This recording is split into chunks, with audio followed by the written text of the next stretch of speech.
আলো ভাবল স্যারকে ডেকে তার সমস্যার কথা বলবে, কিন্তু পরক্ষণে আবার সিদ্ধান্তটা চেঞ্জ করে নিল। মানুষটাকে বলে কি হবে? এত রাতে কি সামান্য তার জন্য ফার্মেসিতে যাবে? হুম, মোটেও না। উল্টো দেখা যাবে এটা নিয়েও তাকে কথা শুনিয়ে দিয়েছে। তাই সে মুখে কুলু পেটে থাকলো। সময়ের সাথে সাথে আলোর অবস্থা খারাপ হয়। সে এই অসহনীয় পেটের ব্যথা একটুও সহ্য করতে পারে না। ফলস্বরূপ এক হাতে পেট ও অন্য হাতে মুখ চেপে ধরে ওয়াশরুমের দরজার সামনেই হাঁটু গেড়ে বসে পড়ল এবং নীরবে কেঁদে দিল।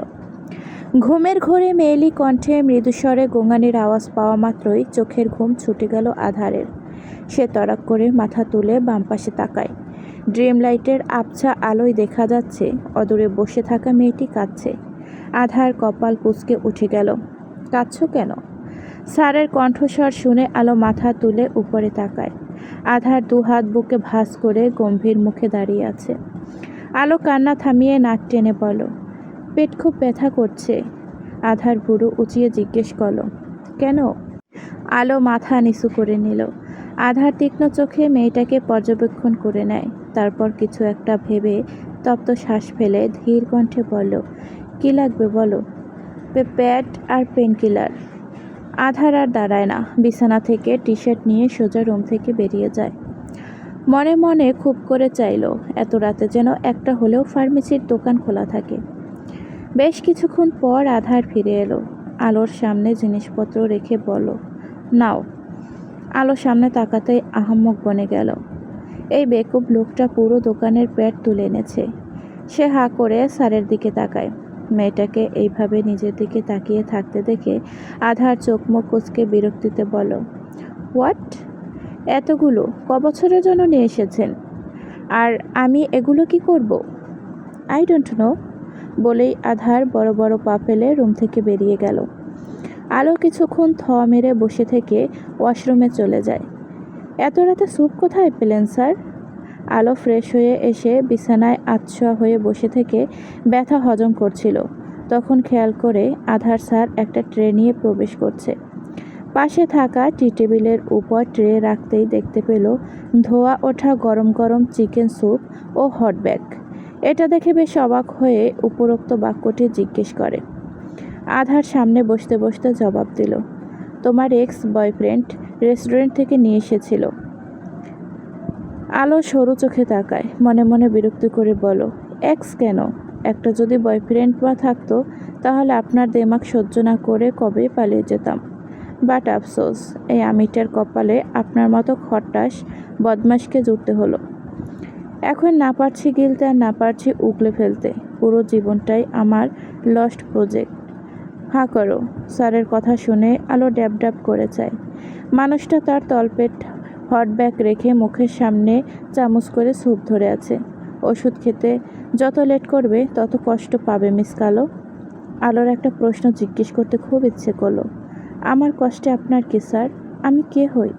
তবে জিজ্ঞেস করতে পারল না, কারণ সেই অধিকার যে তার নেই। আলো কথা না বাড়িয়ে দুহাতে হট ব্যাগ পেটে চেপে ধরে ভদ্রমেয়ের মতো স্বামীর হাতে স্যুপ খেয়ে নিল।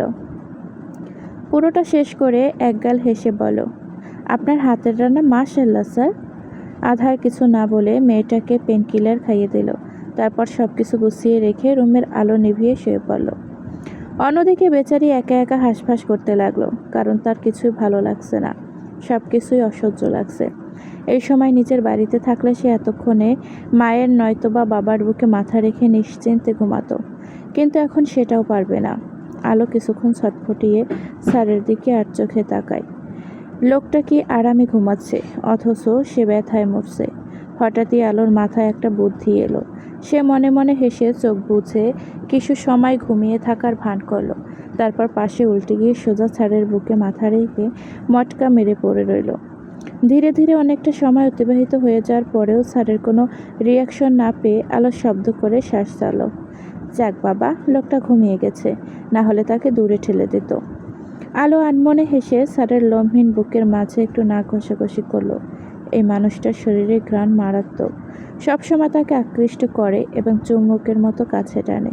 তাই তো ঘুমের ঘোরেও এই পচা বটটাকে সাথে লেপ্টে থাকে। এতে তার একটু অস্বস্তি হয় না, বরং ভালোই লাগে।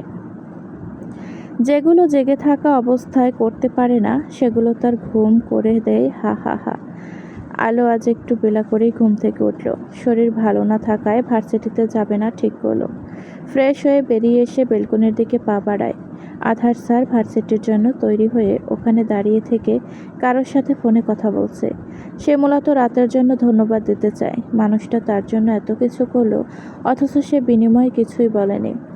ওনার তো এই ছোট্ট ধন্যবাদটা প্রাপ্য। যত দ্রুত সম্ভব আপনি ডিভোর্স পেপার রেডি করুন, আমি এদিকের ব্যাপারটা ম্যানেজ করে নিব।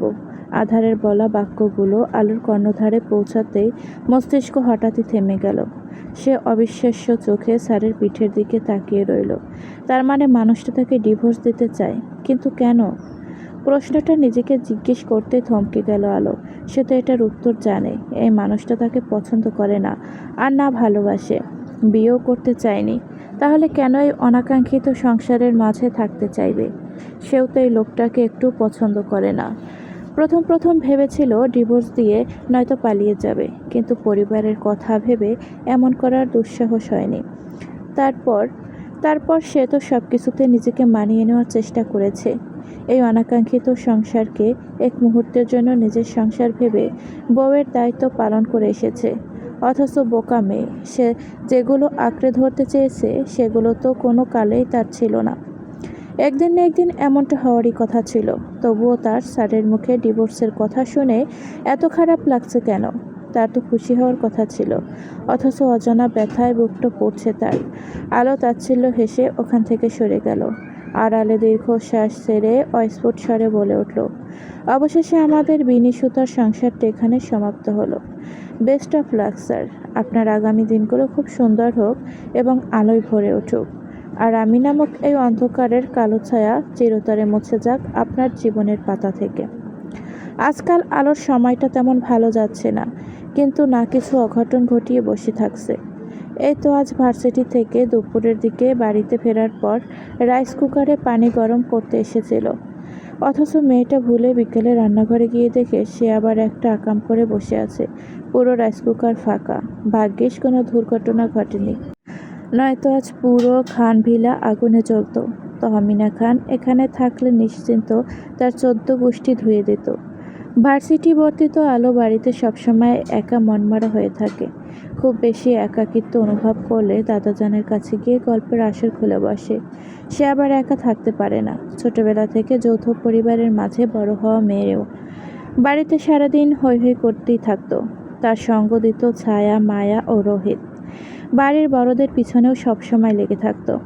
সবাইকে ভীষণ জ্বালাতো সে, কিন্তু এখানে এসে অজান্তেই খাঁচায় বন্দি হয়ে গেছে। আশেপাশে তাকিয়েও কাউকে খুঁজে পায় না। আগে স্যারের সাথে টুকটাক ঝগড়া করলেও এখন সেটাও করে না। হঠাৎই সব কিছু কেমন জানি পাল্টে গিয়েছে। এই একাকিত্ব তাকে ভেতরে ভেতরে কুড়ে মারছে। সে না পারছে সহ্য করতে, আর না পারছে কাউকে কিছু বলতে, কারণ ওই মানুষটার থেকেও দূরত্ব বেড়ে চলেছে। তারা হয়তো একই ছাদের নিচে একই বিছানায় থাকে, কিন্তু তাদের মধ্যে বিশালকৃতির অদৃশ্য দেয়াল রয়েছে, যেটা চাইলেও ভাঙা অসম্ভব প্রায়। আলো শব্দ করে দীর্ঘশ্বাস ছাড়ল। তার এই নতুন জীবনটা একদম ভালো লাগছে না। দম বন্ধ হয়ে আসছে। এখানে কেউই তাকে ভালোবাসে না, শুধুমাত্র একজন ছাড়া, যে মানুষটার এক কথায় না জেনে শুনে বিয়ে করতে রাজি হয়েছে। অথচ এখন সেটাই খুব বাজেভাবে গলায় বেঁধে গিয়েছে। সে ছিল আকাশের মুক্ত পাখি, কিন্তু এখন হয়ে গেছে ঘর কোনো পাখি, যেটা তাকে তিলে তিলে ক্ষতবিক্ষত করছে। বারবার মনে হচ্ছে তার জীবনটা এমন না হলেও পারত। আজ বড্ড মনে পড়ছে নিজের হাসি খুশি ছোট্ট পরিবারকে। ইচ্ছে করছে সব কিছু ছেড়ে ছুড়ে কোথাও একটা পালিয়ে যেতে, তাহলে হয়তো একটু শান্তি পেত। আলো খোলা আকাশের নিচে দাঁড়িয়ে থেকে আবারও দীর্ঘশ্বাস ছাড়ল। ফোনটা নিয়ে একটা নম্বর ডায়াল করলো। কিছুক্ষণ পর অপর প্রান্ত থেকে রিসিভ করতেই সে কানে গুজে ধীর কণ্ঠে বলে উঠল, শুনেছিলাম বিয়ের পর মেয়েরা পর হয়ে যায়, কিন্তু আমার বিশ্বাস ছিল আমি কখনো তোমাদের পর হব না। কিন্তু আফসোস, তোমরা আমাকে পর করে দিলে বাবা। মতিউর রহমান অফিসে ছিলেন সে সময় ভর সন্ধ্যাবেলা। বড় মেয়ের ফোন কল পেয়ে কিছুটা অবাক হন, কারণ আলো সবসময় রাতে কিংবা সকালে কল দেয়। তিনি আর সময় নষ্ট না করে তড়িঘড়ি করে কল ধরে কিছু বলতে যাবে, তখনই মেয়েটার কথা শুনে অবাক হয়ে যায়। পর মুহূর্তে বললেন, তুমি আমাদের মেয়ে ছিলে, আছো এবং ভবিষ্যতেও থাকবে। তুমি কখনোই পর হবে না আমাদের কাছে। আলো কিছু না বলে চুপ করে থাকলো। মতিউর রহমান চিন্তিত হয়ে শুধায়, ওখানে কিছু কি হয়েছে সোনা? কি হবে? কিছুই হয়নি। তাহলে তুমি হঠাৎ এমন কথা বলছো কেন? তোমাদের কথা খুব মনে পড়ছিল বাবা। কতদিন হলো তোমাদের দেখি না। তোমরা আমাকে ভুলে গেলেও কিন্তু আমি তোমাদেরকে প্রতিনিয়ত মিস করি। আচ্ছা, ভালো থাকো। আর হ্যাঁ, অফিস থেকে সাবধানে বাড়িতে ফিরবে। আমি রাখছি। আসসালামু আলাইকুম বলেই আলো কল কেটে দিল। অন্যদিকে মেয়ের এমন ব্যবহারে বেশ অবাক হলেন মতিউর রহমান। ডাইনিংয়ে বসে থেকে সুবাহান খান ও আধার খান ডিনার করছে। আলো ওনাদের খাবার সার্ভ করে দিচ্ছে। তাকেও খেতে বলা হয়েছিল, কিন্তু সে খায়নি। বলতে গেলে তার খিদে নেই। দরজা থেকে ভেসে আসা কলিং বেলের শব্দ পেয়ে কপাল কুঁচকে গেল সবার। এত রাতে আবার কে এলো? আলো তরকারির পাত্র টেবিলের উপর রেখে ধীর কণ্ঠে বলল, আমি দেখছি। এ কথা বলে সে বড় বড় পা ফেলে ড্রয়িং রুম পেরিয়ে দরজার কাছে যায় এবং দরজা খুলতেই অবাক হয়। বাবা, তুমি? অসময় এখানে? নিজের বাবাকে দেখে অস্ফুট স্বরে আলো জিজ্ঞেস করল। মতিউর রহমান বিস্ময়ে মেয়ের মলিন চেহারার দিকে তাকিয়ে রয়। তার আগের মেয়ের সাথে এই মেয়েটার চেহারা মেলাতে খুব কষ্ট হলো বটে। আলো আগে থেকে পাটকাঠি হলেও এখন আরও শুকিয়ে গেছে। চোখের নিচে হালকা ডার্ক সার্কেল পড়েছে। চেহারা থেকে লাবণ্যতা হারিয়ে গেছে যেন। মতিউর রহমান নিজেকে সামলিয়ে মেয়ের মাথায় হাত রেখে আদুরে কণ্ঠে জিজ্ঞেস করলেন, আমাকে দেখে খুশি হনি মামুনি? আলো কিছু না বলে দু হাতে বাবাকে জাপটে ধরে বুকের মাঝে মুখ গুজে ফিসফিসিয়ে বলো, তোমাকে পেয়ে তোমার মেয়ে খুব খুশি হয়েছে বাবা। মতিউর রহমান হাসলেন। ততক্ষণে ড্রয়িং রুমে সুবাহান খানও আধার চলে এসেছে। বাবাকে কি বাহিরেই রাখবে? নাতবউ, ভেতরে নিয়ে এসো। দাদাজানের কথা শুনে হুঁশ এলো আলোর। সে আড়ালে চোখের পানি মুছে তড়িঘড়ি করে বাবাকে ছেড়ে বলল, এসো বাবা, ভেতরে এসো। মতিউর রহমান ভেতরে এলেন। ওনার পরনে ফর্মাল ড্রেস আপ। দেখেই বোঝা যাচ্ছে অফিস থেকে সোজা এখানে এসেছেন। ওনার পিছু পিছু ড্রাইভার ভেতরে প্রবেশ করলেন। লোকটার দু হাত ভর্তি ফলমূল, মিষ্টি, শুকনো জিনিস ও আরও অনেক কিছু। সেগুলো টি টেবিলের উপর রেখে ড্রাইভার চলে গেল বাহিরে। তখন সুবাহান খান বলেন, এত কিছু কিনে নিয়ে আসতে গেলেন? মেয়ের শ্বশুর বাড়িতে কি কখনো খালি হাতে আসা যায়? এটা তোমার মেয়ের আরেকটা বাড়ি। সেখানে এত ফর্মালিটি মেনটেন করতে হবে না মতিউর। আমরাই তো। বিনিময়ে মতিউর রহমান হাসলেন। মেয়ের দিকে তাকিয়ে দেখে আলো হাঁসফাঁস করছে কিছু একটা বলার জন্য। আমার কাছে এসো মামনি।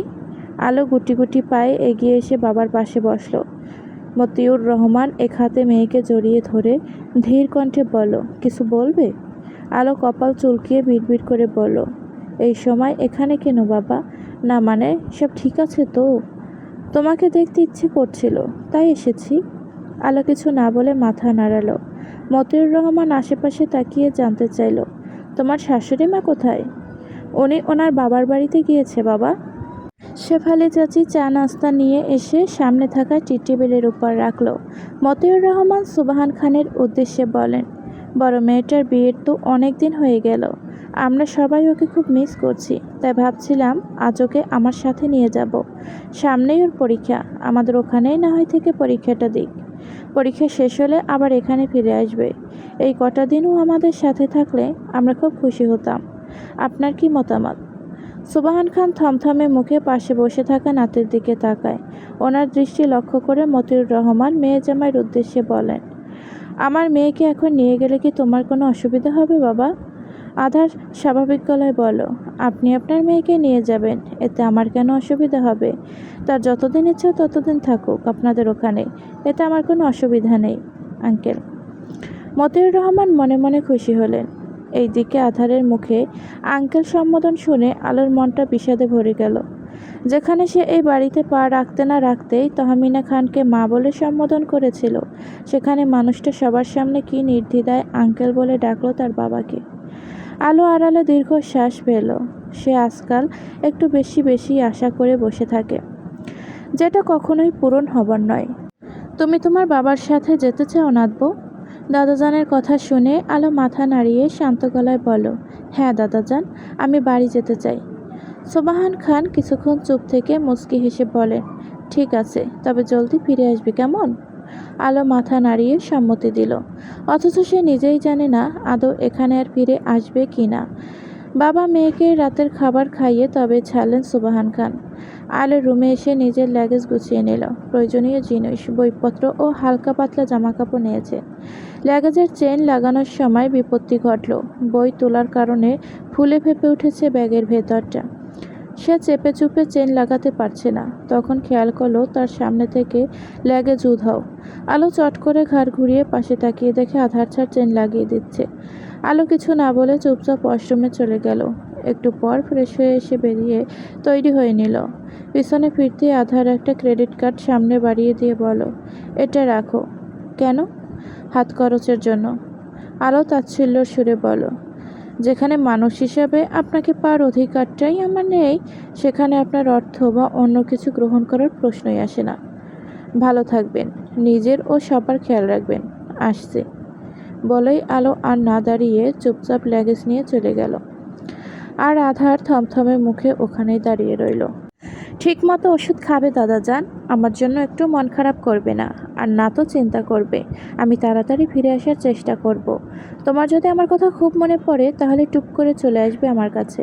আমি 3 বেলা তোমাকে ভিডিও কল করব।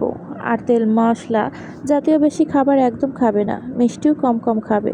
শরীর খারাপ করলে কিন্তু আমি আর কথা বলবো না তোমার সাথে।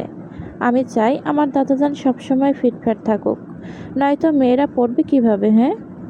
আলো বাহিরে এসে দাদাজানের পাশে বসে একনাগাড়ে কথাগুলো বলে। সোবাহান খান হেসে মেয়েটার মাথায় হাত বুলিয়ে দিয়ে বলেন, ঠিক আছে, সব মানব। আর তুমিও নিজের খেয়াল রাখবে। কোনো সমস্যা হলে অবশ্যই জানাবে তোমার দাদাজানকে। আলো একগাল হেসে দাদাজানকে জড়িয়ে ধরে টুক করে গালে চুমু খেয়ে বলল, লাভ ইউ দাদাজান। সোবাহান খান মুগ্ধ চোখে তাকিয়ে থেকে মেয়েটার কপালে ঠোঁট ছুঁয়ে ফিসফিসিয়ে বলল, তোমার পথ চেয়ে কিন্তু আমি অধীর আগ্রহে বসে থাকবো না বউ। আশা করছি আমার এই অপেক্ষার প্রহর তাড়াতাড়ি শেষ হবে। তুমি আমাকে কখনো নিরাশ করবে না, কেমন? ইনশাল্লাহ দাদাজান, তোমার আলো কখনোই তোমাকে কষ্ট দেবে না। সোবাহান খান মুচকি হেসে মাথায় হাত বুলিয়ে আদর করে দিলেন। আলো হাসিমুখে বিদায় নিয়ে বাবার সাথে চলে গেল। গাড়িতে বসার পর জানালা দিয়ে মাথা বের করে বাড়িটাকে দেখে নিল। ভেবেছিল আধার ছাড়া তাকে এগিয়ে দিতে আসবে, কিন্তু মানুষটার কোনো অস্তিত্বই দেখতে পেল না। আলো দীর্ঘশ্বাস ছাড়ল। ততক্ষণে গাড়িটা নিজ গতিতে চলতে শুরু করে দিয়েছে। তবুও মেয়েটা এখনও চেয়ে আছে পিছনে ফেলে আসা তার অনাকাঙ্ক্ষিত ছোট্ট সংসারের প্রাণে। যতদূর পর্যন্ত দেখা গেল ঠিক ততদূর পর্যন্ত অপলক নয়নে তাকিয়েছিল। আজ থেকে মানুষটা নিশ্চয়ই শান্তিতে থাকবে।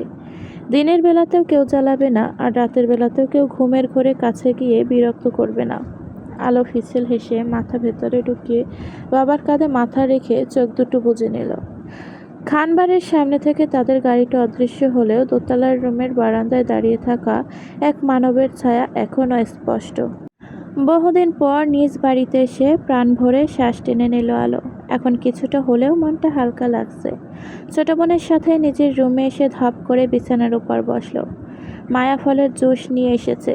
মেয়েটা এবার জেএসসি দিবে, তাদের বাড়ির ছোট সদস্য। আপু নাও। আলো মুচকি হেসে মায়ার হাত থেকে জুসের গ্লাসটা নিল। ছায়া বড় আপুর হাত খেয়াল করে অবাক কণ্ঠে বলে, তোমার হাতে কি হয়েছে আপু? আলো জুস খেতে খেতে নিজের হাত দুটো দেখে ধীর কণ্ঠে বলল, সংসার করতে গেলে টুকটাক কেমন ছ্যাঁকা খেতে হয়। দুলাভাই তোমার সাথে এলো না কেন আপু? উনি ব্যস্ত মানুষ, এত সময় আসে না কি ওনার? ছায়া কিছুক্ষণ চুপ থেকে আওড়ায়, তুমি অনেক শুকিয়ে গেছো আপু। আলো হেসে বলল, নতুন পরিবেশে নিজেকে মানিয়ে নিতে কিছুটা সময় লাগবেই। যাই হোক, অনেক রাত হয়ে এসেছে, তোরা গিয়ে ঘুমিয়ে পড়, আমিও ঘুমাবো। ছায়া আর মায়া মাথা নাড়িয়ে চলে গেল। আলো কিছুক্ষণ চুপ করে বসে থেকে ফ্রেশ হয়ে এসে রুমের লাইট নিভিয়ে শুয়ে পড়ল। আলিয়া রহমান রুমে এসে দেখলেন ওনার স্বামী রকিং চেয়ারে বসে থেকে কিছু একটা ভাবছেন। তিনি এগিয়ে এসে জানতে চাইলেন, কি হয়েছে? আপনাকে এত চিন্তিত লাগছে কেন? সব ঠিক আছে? মতিউর রহমান জোরে শ্বাস ফেলে বলেন, সব কিছু ঠিক থেকেও যেন কিছু একটা ঠিক নেই। কোনো সমস্যা হয়েছে? আমার মেয়েটা ওখানে ভালো নেই আলিয়া, একটুও ভালো নেই। স্বামীর মুখে এমন কথা শুনে আলিয়া রহমান চমকে উঠলেন। উদ্বিগ্ন কণ্ঠে বলেন, এসব কি বলেন আপনি? মেয়েটা ওখানে ভালো নেই মানে? তাহলে কি আধার এখনো বিয়েটা মেনে নেয়নি? হুম। আলিয়া আঁতকে উঠলেন। এখন কি হবে? মতিউর রহমান চেয়ারে মাথা ঠেকিয়ে দু চোখ বুঝে দীর্ঘশ্বাস ছেড়ে বললেন, জানি না, তবে এইটুকু বুঝতে পারছি মেয়েটার ভালো করতে গিয়ে অজান্তেই মরীচিকার মাঝে ফেলে দিয়েছি, যেখানে থাকাটাও কষ্টকর এবং বের হয়ে আসাটাও আরও বেশি কষ্টকর। মামার বাড়িতে এসে আজ দিয়ে 1 সপ্তাহ হলো। আলো সব কিছু ভুলে নিজের মতো জীবন উপভোগ করছে। সে আবার অহেতুক কিছু নিজেকে কষ্ট দিতে বা চিন্তায় ডিপ্রেশন যেতে মোটে উৎসুক নয়। তার কাছে সবার আগে নিজেকে খুশি রাখা, কারণ সে নিজেকে প্রচুর ভালোবাসে। কেউ তাকে পছন্দ করে কি না করে না এতে একটুও মাথা ব্যথা নেই, তবে মাঝে মধ্যে মনটা বেইমানি করে তার সাথে, যেটা ভীষণ বিরক্তিকর। আলো নীল সমুদ্রের জলে নগ্ন পায়ে হেঁটে চলছে। তার মামার বাড়ি কক্সবাজারে হওয়ায় সুবাদে এখানে এলেই সমুদ্র বিলাস করতে পারে। এর জন্য তার পছন্দের জায়গা হচ্ছে মামার বাড়ি। তাই তারা 4 ভাই বোন চলে এসেছে ঘুরতে। কদিন এই বাড়ির লোকজনের মধ্যে শুধু দাদাজানের সাথেই কথা হয়েছে, এছাড়া আর কারো সাথেই হয়নি। আলো একবার ভেবেছিল স্যার নামক স্বামীকে কল দেবে, কিন্তু তার কাছে তো মানুষটার নাম্বারই নেই। তাই চাইলেও অন্য কারো থেকে নিতে পারত, কিন্তু নেয়নি। সে মানুষটা তাকে ভুলে গিয়েছে, সেখানে আগ বাড়িয়ে ফোন আলাপ করা মানায় না। যে যার মতো ভালো থাকুক। এই আপু, দাঁড়াও দাঁড়াও। পিছন থেকে ছোট বোনের চিল্লানির আওয়াজ পেয়ে ঘাড় ঘুরিয়ে তাকায় আলো। অধর থেকে ছায়া আর মায়া দৌড়ে আসছে। সে আশেপাশে তাকিয়ে দেখে এক জায়গায় রোহিত ভাইয়া দাঁড়িয়ে থেকে ফোনে কথা বলছে, আর তার পাশে গুটিসুটি হয়ে দাঁড়িয়ে আছে মেঘলা আপু। এই অসময়ে পানিতে ভেজার প্ল্যান করছো নাকি? বাবা আসার সময় পই পই করে নিষেধ করেছে সমুদ্রের পানিতে বেশি গোসল না করতে, কিন্তু তুমি তো পারলে 3 বেলাই পানিতে ভিজো। ছায়ার কথা শুনে আলো বলো, বেশি পকপক না করে চল, কাঁকড়া খাবো। ছায়া আর মায়া মাথা নাড়িয়ে সম্মতি দিল। তারা 3 বোন এগিয়ে গেল রোহিতের কাছে। তারপর একটু ঘোরাঘুরি খাওয়া দাওয়া করে বাড়িতে ফিরে গেল। এই আলো, তোর বরটা কি তোকে একটু মিস করে না? ডিনার শেষে অন্ধকার রুমে বসে থেকে ল্যাপটপে মুভি দেখছিল সবাই মিলে। তখনই মেঘলা আলোর উদ্দেশ্যে ফিসফিসিয়ে কথাটি বলল। মামাতো বোনের কথা শুনে আলো আইসক্রিম খেতে খেতে জিজ্ঞেস করলো, হঠাৎ এই প্রশ্ন? না মানে, এতদিন হয়ে গেল বউ বাইরে আছে, অথচ মানুষটা একটাবারের জন্য তোকে কল দিল না। সব ঠিক আছে তো? আলোর খাওয়া থেমে গেল, বুক চিরে দীর্ঘশ্বাস বেরিয়ে এলো। আসলে কি সব কিছু ঠিক আছে? নেই তো, কিছুই ঠিক নেই। তার সবটা এখন এলোমেলো পথে। আবছা আলোর মাঝে মেয়েটার মলিন চেহারা খেয়াল করে রোহিত মেঘলার কথায় চাটি মেরে বলল, তোর এই বোচা নাকটা সব বিষয়ে না গলালে হয় না? মেঘলা মার খেয়ে বিড়বিড় করে বলল, আমি আবার কি করলাম? পরে বুঝাচ্ছি তুই কি করেছিস। এখন মুখ বুঝে চুপচাপ মুভি দেখ, নয়তো ঘাড় ধরে বের করে দেব বেয়াদব। মেঘলা ছলছল চোখে তার বড় ভাইয়ের দিকে তাকায়। মাহিন ঠোঁট কামড়ে হেসে বলল, জানিস তো কেমন, চুপচাপ মুভি দেখ। মেঘলা কিছু না বলে মুখ ফিরিয়ে নেয়। অন্যদিকে ছায়া আর মায়া ঘুমে ডুলছে। তখন বাজে রাত 1টা। মুভি দেখা শেষে যে যার মতো চলে যায়। মায়া মেঘলার রুমে থাকে এবং ছায়া তার আপুর রুমে থাকে। শুনুন, রোহিত রান্নাঘরে এসেছিল ফ্রিজ থেকে পানির বোতল নিতে। পানি খেতে খেতে পিছনে ফিরতেই দেখতে পায় মেঘলা দাঁড়িয়ে আছে, পরনে লং টি শার্ট, প্লাজো ও গলায় ওড়না পেঁচিয়ে রাখা। এবার অনার্স 3য় বর্ষের ছাত্রী। বেবি ফেসের জন্য বয়স বোঝা যায়। হাইট তার ঠিক বুক পর্যন্ত হবে মেবি।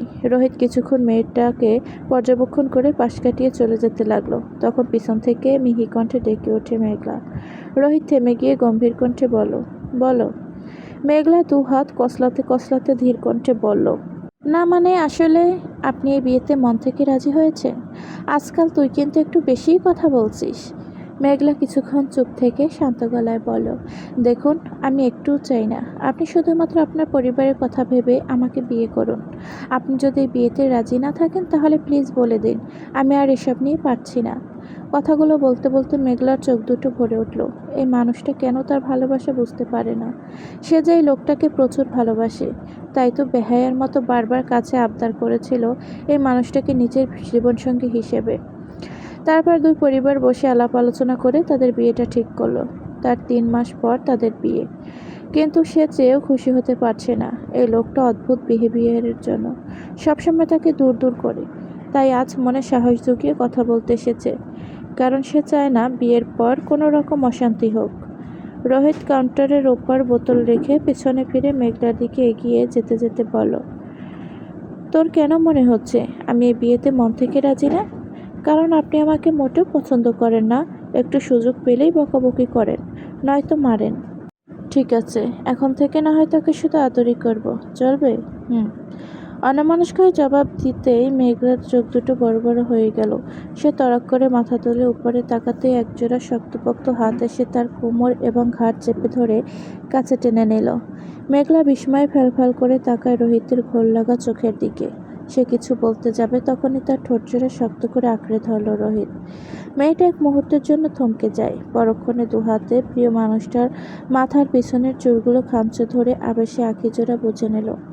তার চোখের কর্নিশ বেয়ে 2 ফোঁটা অশ্রু গড়িয়ে পড়ল। তবে এটা কষ্টের নয়, বরং সুখের, কারণ সে তার সকল প্রশ্নের সঠিক উত্তর পেয়ে গেছে আজ। ফোনের কর্কশ শব্দে আলোর কাঁচা ঘুম ভেঙে যায়। সে সবেমাত্র শুয়েছিল, অথচ ঘুম ধরতে না ধরতেই উবে গেল। আলো একরাশ বিরক্তিতে পাশে থাকা টি টেবিলে হাতড়ে নিজের ফোনটা নিয়ে কল রিসিভ করে কানে ধরে ঘুমো ঘুমো কণ্ঠে বলল, আসসালামু আলাইকুম, কে বলছেন?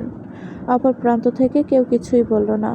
আলো জোরে শ্বাস নিয়ে বলেন, কথা যখন বলবেনই না তখন অযথা রাত বিরাতে কল দিয়ে একটা মেয়েকে ডিস্টার্ব করেন কেন? এবারেও নিশ্চুপ। আলো কল কেটে দিল, কিন্তু আবারও ফোন এলো। হ্যালো, কে বলছেন? শালার ঘরে বেয়াদব শালা, আমার সুন্দর ঘুমটা নষ্ট করে এখন বোবার ভান ধরে থাকা হচ্ছে। তোর কপালে বুবো জুটবে দেখিস। বলেই খট করে লাইন কেটে দিল আলো। ফোনটা রেখে চোখ বুজে ঘুমানোর চেষ্টা করলো, কিন্তু পর মুহূর্তে আবারও কল এলো। আলো দাঁত কিরমির করে কলটা রিসিভ করে কানে গুজে বলল, এই ভাই, আপনার সমস্যা কি? হ্যাঁ, কিছু বলার থাকলে বলুন, নয়তো আমাকে ঘুমাতে দিন, না হলে আপনার নামে মামলা ঠুকে দেব। তখন জেলে বসে থেকে শক্ত রুটি চিবোতে চিবোতে মেয়েদের মাঝরাতে ফোন দিয়ে বিরক্ত কইরেন। অপর প্রান্ত থেকে শুধু ভারী নিঃশ্বাসের শব্দ শোনা গেল। আলো তপ্ত শ্বাস ছেড়ে কেটে দিল। ফোন সাইলেন্ট করতে যাবে তখনই খেয়াল করলো আবার কল এসেছে, অচেনা নাম্বার থেকে। আলো একটু সময় নিয়ে রিসিভ করে কানে গুজে চুপ করে থাকলো। তারপর বিড়বিড় করে বলল, আই অ্যাম নট সিঙ্গেল, আমার স্বামী বাচ্চা কাচ্চা সব আছে, সো আমাকে লাইন মেরে কোনো লাভ নেই, উল্টো আপনারই ক্ষতি হবে। আমার বরটা 1 নম্বরের সাইকো। যদি উনি জানতে পারে আপনার জন্য আমার ঘুম নষ্ট হয়েছে, তাহলে শিওর আপনার ঘুম কেড়ে নেবে, তাও সারা জীবনের জন্য। তাই বলছি, ভালো হয়ে যান। আবার যদি কল দেওয়ার চেষ্টা করেন, তাহলে আপনি ছাগলের 3 নাম্বার ব্রেনলেস চাও। কাজ কত দূর? আঙ্কেলের সাথে কথা বলা শেষ। উনি খুব শীঘ্রই ডিভোর্স পেপার নিয়ে আসবেন। জরুরি কাজের জন্য শহরের বাইরে গিয়েছেন, তাই কিছুটা দেরি হচ্ছে। আচ্ছা, সমস্যা নেই। যা করছিস ভেবে করছিস? হ্যাঁ, তোর ভাবি চায় না আমার সাথে সংসার করতে। আমি ওকে অনেকবার বোঝানোর চেষ্টা করেছি, কিন্তু ও এক কথাতেই আটকে আছে। প্রতিদিন অশান্তি আর ভালো লাগে না। রাত বিরাতে ক্লাবে গিয়ে পার্টি করা থেকে সব কিছু করে। ওকে বহুবার বলেছি ভালো হয়ে যেতে, কিন্তু আরও খারাপের দিকে যাচ্ছে। তাই সিদ্ধান্ত নিয়েই ফেললাম, ওকে ডিভোর্স দেব। তারপর দেখি ও কী করে বা কার কাছে যায়। ইয়াসিনের কথা শুনে আধার কফির মগে চুমুক দিয়ে ধীর কণ্ঠে বলল, কিছু কিছু মানুষ বড্ড বেইমান, এরা কখনোই ভালোবাসা ডিজার্ভ করে না।